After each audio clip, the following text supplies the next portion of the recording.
అంటరానితనం, కుల వ్యవస్థ నిర్మూలన కోసం పోరాటం చేసిన మహనీయులు జ్యోతిరావు పూలే అని వైఎస్ఆర్ కడప జిల్లా బద్వేల్ మండలంలోని విశ్రాంత ఉద్యోగుల సంఘం కార్యదర్శి కత్తి బ్రహ్మయ్య, అసోసియేట్ అధ్యక్షులు గంజిగుంట పుల్లయ్య, ఆర్గనైజింగ్ కార్యదర్శి ముండ్లపాటి పిచ్చయ్య, గౌరవ అధ్యక్షులు గడి పుల్లన్ రాజులు అన్నారు.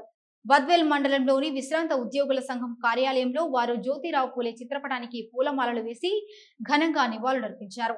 ఈ సందర్భంగా వారు మాట్లాడుతూ జ్యోతిరావు పూలే 198వ జయంతి సందర్భంగా ఆ మహనీయుడు చేసిన పోరాటాన్ని గుర్తు చేసుకోవాలని, ముఖ్యంగా స్త్రీల విద్యకు ప్రోత్సహించిన విద్యాదాత అని, మహిళా ఉద్ధరణ కోసం కృషి చేసిన మహనీయుడని వారు కొనియాడారు.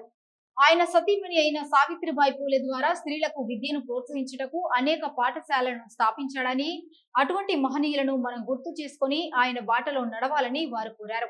ఈ కార్యక్రమంలో విశ్రాంత ఉద్యోగుల సంఘం నాయకులు ప్రసాద్, సుబ్బరాయుడు, చెన్నారాయుడు, లక్ష్మీనరసయ్య, శ్రీరాములు, ఇస్మాయిల్ తదితరులు పాల్గొన్నారు.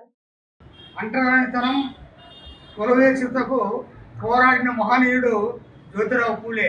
జ్యోతిరావు పూలే గారి 198 జయంతి సందర్భంగా మన పెన్షన్ కార్యాలయంలో ఆయన చిత్రపటానికి పూలమాల వేసి ఘనంగా నివాళులర్పించడం జరుగుతుంది.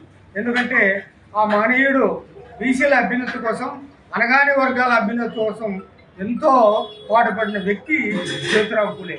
ఆయన నిజంగా మొత్తము భారతదేశాల్లో కూడా జ్యోతిరావు పూలే అంటే విద్యను ప్రోత్సహించిన మహనీయుడు ఆయన. అంటే ఆ కాలంలో స్త్రీల విద్య కావాలనే ఉద్దేశంతో సావిత్రిబాయి పూలే మొట్టమొదటి ఉపాధ్యాయులు చేసిన ఘనత ఆయనది.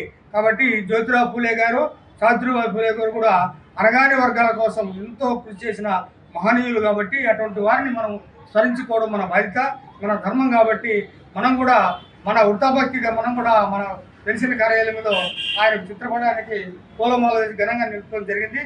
కాబట్టి ఈ కార్యక్రమం మీ అందరికీ వచ్చినందుకు మీ అందరికీ పేరు పేరున ధన్యవాదాలు.